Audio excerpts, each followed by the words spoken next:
জানাজা পড়তে আইতেছে।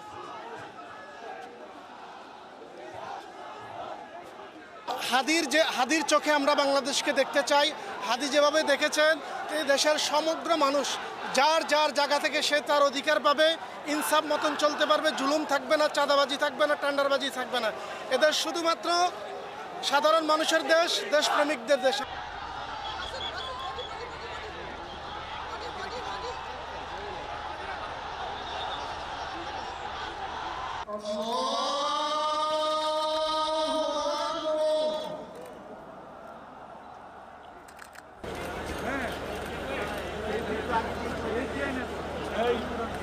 ও ইনকিলাব মঞ্চের মুখপাত্র শরীফ ওসমান হাদির কোম্পানির অ্যাম্বুলেন্স এইমাত্র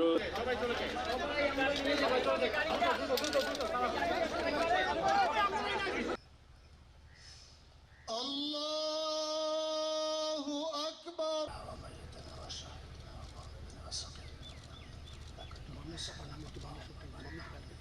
আলাইকুম ওয়া রাহমাতুল্লাহ।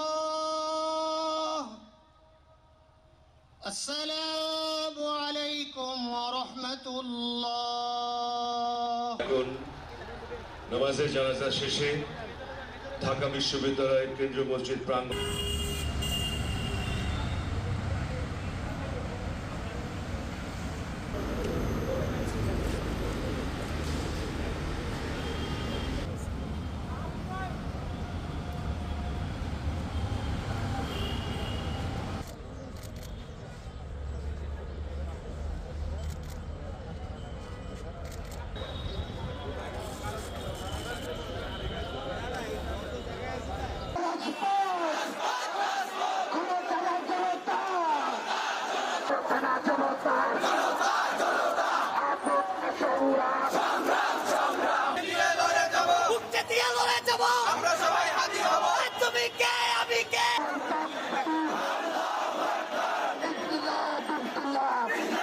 Jelajahi cara baru mendapatkan informasi. Download Metro TV Extend sekarang.